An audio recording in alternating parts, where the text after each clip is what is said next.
જેને માનવ ઓળખી એના આશીર્વાદ, જે મારી ભક્તિ કરે છે એમના આશીર્વાદ, જેને જેને માના કીધે ડગલા પગલા ભર્યા એના આશીર્વાદ.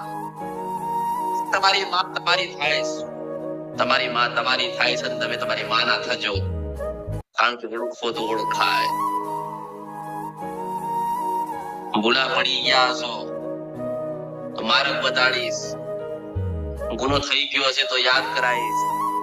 કોઈક બાધા કે માનતા કોઈ મંત્રીની કોઈ દેવની બાકી રહેતી હશે તો યાદ કરાવીશ. કઈ જીવનમાં ગુનાનો ભૂલ થતા હશે ને તો પછી કહેવાઈશ. અને તમે કદાચ તમારા દેવના ગુના કર્યા હશે અને તમારા દેવના ગીતે નહીં ચાલતા હોય તો પાછો માર્ગ બતાડવા હું અમૃતની મેળવી આવીશ. દરેક કોઈ ને કોઈ કઈક ને કઈક આશા લઈને આવ્યા હોય. માતાજી પાસે જઈશું, માતાજીને આપણે વાત કરીશું, માતાજીને આપણી અરજી કરીશું, માતાજી જવાબ આપશે તો આપણે સાંભળીશું, આપણે દેવના કીધે ચાલીશું. થોડું મોડું થઈ ગયું દરેક ને, પોતાની માં સુધી પહોંચવા મોડું થયું, પણ મેં ભક્તિનો માર્ગ ખોલ્યો, ભજન કરવાનું દરેકના માર્ગ ખોલ્યો. જે ભજન કરશે, જે પોતાની માનું તપ કરશે, એનો ગયેલો સમય એની માં જરૂરથી પાછો આપશે.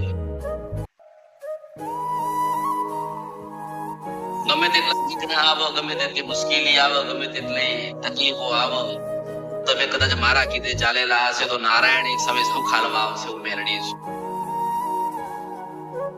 જેવી રીતે તમે મને મળવા આવો છો, તમે તમારી માને મળવા જજો. જેવી રીતે તમે આશીર્વાદ કૃપા મારી પાસે માંગવા આવો છો અને હું આપું છું, એવી રીતે તમે તમારી મા પાસે માંગજો, એ આપશે. કદાચ હું આપું છું એવા એ યાદ છે.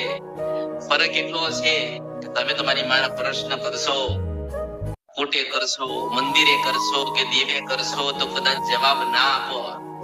મને કરો તો હું જરૂરથી જવાબ આપું છું, પણ તમારી હોવી જોઈએ, તમારામાં ભરપૂર ભક્તિ હોવી જોઈએ, ભરપૂર જ્ઞાન હોવું જોઈએ, ભરપૂર તમે ભક્તિ કરીને હોય, તપ કરેલું હોય, અને તમે તમારી માના ધીરે કદાચ વાત કરો, રાત્રે સપને આવીને પાછી પેલી ખોડિયા ના કહે તો મારા અવતારમાં ખોટ પડે.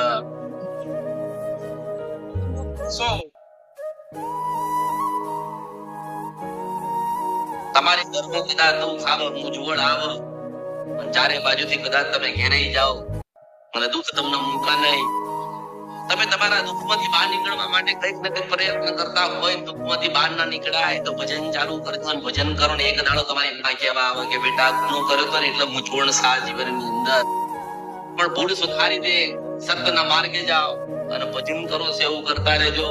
ગયેલો સમય હું તમારો પાછો લાવીશ.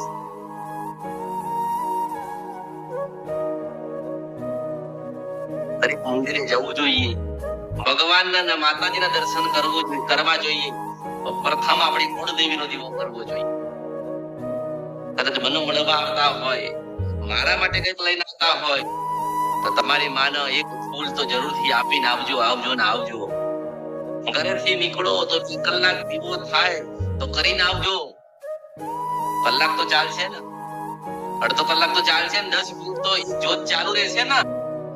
અને તમે કદાચ દીવો કરીને જાઓ અને સાચા ભાવથી માને પ્રાર્થના કરો કે માં જઈએ છે, તું સારું કરજે, કંઈક માર્ગ બતાવજે. મારો દીવો તમે કરો, તમારી માં મને નિશાર આપો કે મારી વસ્તી આવીશ, જરૂરથી તું માર્ગ બતાવજે. મેં તો 1000 માર્ગ કર્યા, મારા માર્ગે ચાલ્યા નથી એટલે પછી હું માર્ગ બતાડતી નથી. પણ મને ની મેરડી પાસે મારા ભક્તો, મારા દીકરા દીકરી વસ્તી આવે છે તો જરૂરથી માર્ગ બતાવજે. તો પાછી પાઠ કરું. માણસને શ્રદ્ધા અને વિશ્વાસ હોવો જોઈએ. માનો કે પહેલા 2 મહિના કે 2 વર્ષ કોઈ બીજી જગ્યાએ જતા હોય, કોઈ બીજી જગ્યાનો તાર લાગ્યો હોય, કોઈ બીજી જગ્યાએ પોતાનું મન બંધાઈ ગયેલું હોય, એનો ભાવ ત્યાં હોય, પણ કદાચ એનું કઈ કામ ના થયું હોય તો પછી ત્યાંથી મારી પાસે આવતા હોય ને હજારો આવે છે ગોતતા ગોતતા ગોતતા, ક્યાં ક્યાં ક્યાં? હું તમારા હૃદયમાં છું, હૃદયમાં છું, હૃદયમાં છું, તમારા હૃદયમાં છું. માતાજી ક્યાં મળશે? તમારા હૃદયમાં મળશે. યાદ કરો, ત્યાં મેલડી છું. માતાજી પૂછવું, મારે જવાબ દેવો પણ એવા ખાવ તો ફરી આવું પડશે. કદાચ નાનું બાળક ભણતું હોય તો 12 મહિને 3 વખત પરીક્ષા આવે. કેટલી વખત? નાનું બાળક હોય તો 3 વખત આવે. અને કદાચ ભણી ગણી તમે સારા વિદ્યાર્થી થઈ જાઓ અને નોકરી લેવા જાઓ તો એક પરીક્ષા લેવાય ના. હું એવું કહું છું કે મારી નિશાળમાં બેઠ્યા છો, મારી સભામાં બેઠ્યા છો, મનની અંદર પ્રશ્ન જેટલા પડ્યા છે બધાને કાઢી નાખો, દુઃખ કાઢી નાખો. એ અમારા જીવનમાં કોઈ દુઃખ છે, હું એવું કહું છું, જેનો હું મેળવી મળ્યું છે ને કોઈ દુઃખ જ નથી.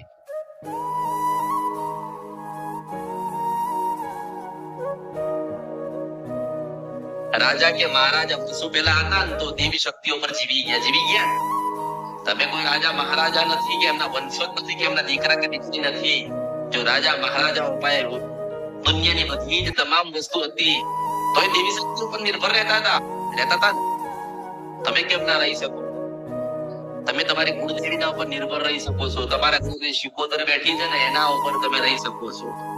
તમારા ઘરે સતી બેઠી હોય તો એના ઉપર નિર્ભર રહી શકો છો. તમારા ઘરે આશાપુરા બેઠી હોય ને તોય રહી શકો છો. ઊંચી વંશપરા નદીના અંદર મેળવી સમર આ પડ્યું રસ્તામાં જતા હોય અને કદાચ રસ્તામાં જોવો તો ક્યાં શું પડ્યું? રસ્તામાં જતા હોય ને તમને કદાચ સાચો માણેક મોટી મળી જાય ને તો તમે તો એવું સમજો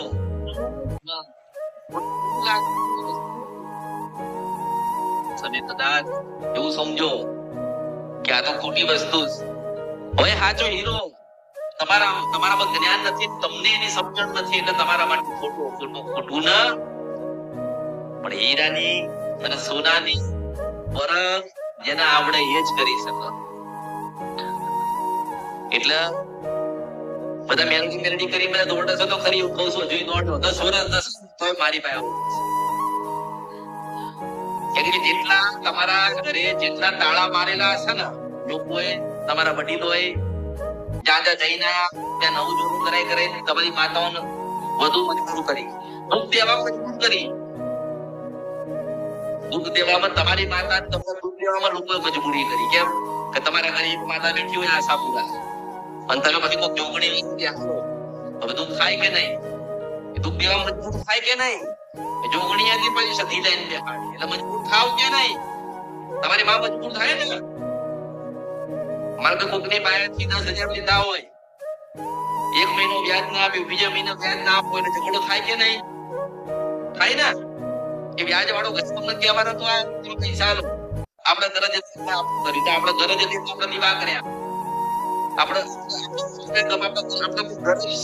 દીવા કરીએ છીએ. કેમ કે આપણે ભીખ માંગી અને આપણે દીવા કરીએ છીએ ને આપણે વસ્તીના દીકરાને બતાવીએ છીએ કે દીવા કરીને ભીખ જ માંગવાની. દીવો બતાવો એના માટે બતાવો કે આપણા વડીલો હતા દીવો કર્યો ત્યારે જન્મ થયો તારા દાદાનો, તારા દાદાએ દીવો કર્યો ને મારો જન્મ થયો, મેં દીવો કર્યો તારો જન્મ થયો, તારો દીકરો જોયો ને તોય દીવો કરજે. આપણે તો આપણે બાળક હોય ને મોટા મંદિરે જાય છે, ઉભા રહે છે અને પછી કહે છે કે માતાજી અમારા કામ પડ્યું છે તમે પૂરું કરજો. નાનું બાળક ત્યાં પડતું હોય કે મારા માતા પિતા શું કહે છે, પણ એમ કેવું જોઈએ કે હે ભગવાન, હે માતાજી, જેવી રીતે તમે અમને આશીર્વાદ આપ્યા, અમને કૃપા આપી, જેવી રીતે અમને જ્ઞાન આપ્યું, આખી સૃષ્ટિ અને જગત તમે આશીર્વાદ ને કૃપા અને જ્ઞાન આપજો. જ્ઞાન એવી વસ્તુ છે કે વધતું જાય. માતાજીની આશીર્વાદ કૃપા મળે અને 1000 તોલા સોના તમે લો ને, સોનાનો ભંડાર લો ને તો પાછું એમાંથી વપરાઈ જાય, થાય ને. કદાચ ભગવાન તમને કરોડો લાખો રૂપિયા આપે તો એમાં ખર્ચ થાય ને. પણ મેં આવ્યું છે ને એમાં ના વપરાય, છપરા નદી કે દ્રવ્ય મેળવીશું એવું જ્ઞાન કે કોઈ દાડો તમારી પેઢી ડૂબે નહીં અને તમે દુઃખી ના થાવ. પણ તમે કેમ દુઃખી થાવ છો કે તમે ભાગ માંગ કરો છો. તમે મારી રૂપિયો માંગવા આવ્યા છો, મારે 101 રૂપિયો આલવા, પણ સમય આવ્યો પછી બીજી જાય 12 6 મહિના ગયા હોય પછી મારી પાસે કે અમે તો મેલડીમાં પાયે જ જતા હતા. અરે તમને સાચા હીરાની મોતીની માણેકની તમને ખબર નથી ક્યાં શકો છો? ક્યારે મેલડી મળવા આવતા? મેલડીને મળીએ છીએ. બધી જ મેલડીઓ અલગ છે, મૂળ એક, આમ અલગ. તમે જાણતા મેલડી માતાનું શ્રીફળ માનો, તે માનો, સુખડી માનો, શ્રીફળ માનો, પછી કામ ના થાય એટલે તાહે પડતો મેલીન પાસે બીજે ભાગ. હા, કે આ મેલડીમાં જોરદાર છે કે ત્યાં જઈને ત્યાં પોતાની અરજી કરે, પછી ત્યાં એની પૂરી વાગ અને કાંઈ ભાગ. તો ભાગતો પછી મારી પાસે બેસી જાય ત્યાં. પછી મને કે માતાજી હું તો 3 મહિનાથી આવું છું. અરે બાપા 3 મહિનાથી નહીં, તું 2 દાડાથી આવ્યો છે. મને ખબર હોય, હું જાણતી હોય કે તમે શું લઈને આયા છો. તમારા હૃદયમાં મારા પ્રત્યે ભાવ નથી. આ પોપટ હોય ને, પોપટ એને જેટલું શીખવા ને એટલું બોલે ને. રામ કો તો રામ બોલશે, મહાદેવ કો તો મહાદેવ કે શીખવાડતું નથી. એ પોપટ જેવું ભણતર ભણી બધા તમને છોડી દીધા. અધૂરું જ્ઞાન તમને આપી મૂકી, એવું જ્ઞાન આપ્યું સ્વપ્ન કે તમે દુઃખી થાવ. આ દીવો નહીં, પેલો મેં 1000 વખત કીધું કે તમે તમારી માનો દીવો કરો ને તો માને પ્રાર્થના કરીને એટલો મારા સુધી ના આવી શકતા હોય કે કોઈ જગ્યાએ તમારું કામ નથી. કે માતાજી અમે તમારો દીવો કરીએ છીએ, તમે અમારા કુળદેવી છો, અમે તમારો દીવો કર્યો. કદાચ અમારી પેઢીમાં કોઈ પૂર્વજ, શિકોતર જે કોઈ દેવસ્થાન રહી જતા હોય, અમારા વડીલોના, અમારા પૂર્વજોના કોઈ માતાજી ભગવાન રહી જતા હોય ને, તો મારા કુળદેવી તમે અમને બચાડ્યો. આજ નહીં તો ક્યાં તમે સફેદા રૂપે અમને કહેવા આવતો. રોજ આટલી પ્રાર્થના કરો ને પછી એક દાડો તમારી માના કહેવેલી રહી જતી માતા કે કુળદેવી શોધો તંત્ર તને કાગળ લખ્યો છે કે તું જવાબ આપ. એટલે તું જોગણી હોય, મેલડી હોય, કાળકા હોય, સતી હોય, શિકોતર હોય, જવું હોય, તમે તે માતા હોય એમાંથી આવીને ઉભી રહે સપના મને કે હું રહી જઉં છું. એક વાત તમારી કુળદેવી અત્યારે તો કહીશ કે મારું કામ થાય ને તો માતાજીને બિહાડ, માતાજીને ગરજ છે. ના તું દીવો નહીં કરે તો મરી જશે. માતાજી ની મરી જાય તું દુઃખી થઈશ. જ્યાં સુધી એનો દીવો તું નહીં કરે ત્યાં તમારા ઘરમાં જવાડું નહીં થવાનું. એટલે કોઈ સમાધાન ના કરશો. અહીં કોઈ માતાજી પડી નથી. હા, તમે દીવો કરો તો હાચી, તમે ઉપવાસ કરો તો હાચી, તો એના પહાડમાં ઋષિ મુનિ યોગી જોગી ભોગી મહાદેવ ભગવાન શિવ ભગવાન નારાયણ માં કાળકા. આજે તમે જુનાગઢમાં જાઓ, કાળકાના નામનું લોકો ભજન કરે છે. આજે 500 વર્ષ થઈ ગયા.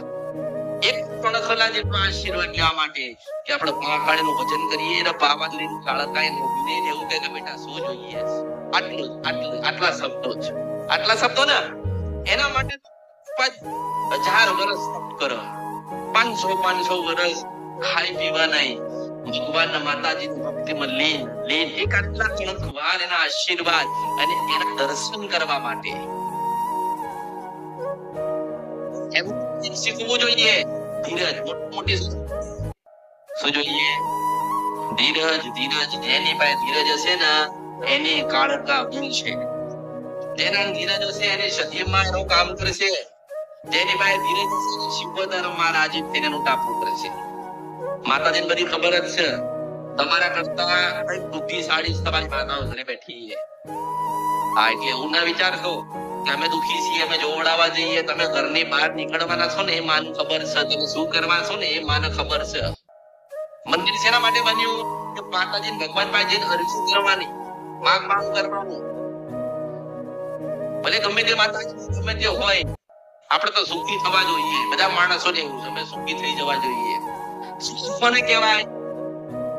સુખ એને કહેવાય કે બે ટાઈમ સારું ભગવાન જે આપે એ સુખું વાકું કાચું. જે ભગવાન માતાજી તમારા કુળદેવી તમારી માતાઓ જે તમને આપતી હોય તમને બે સમય માતાજી ખાવાનું પૂરું પાડે અને તમને કોઈ દાડો બીમારી ના લાગુ પડે, તમે દુખી ના થાવ, એ ધ્યાન રાખવાનું કામ માતાજી બેઠી છે ને એનું કામ. પછી તમે માતાજી આજ 2 વર્ષથી હું કરું છું, ગાડી લેવા જાઉં છું, મળી જ જવી જોઈએ. હાલવાની નથી.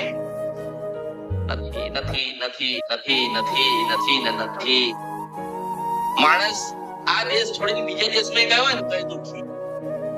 કેમ દુઃખી? પૂરતું જ્ઞાન જ નથી.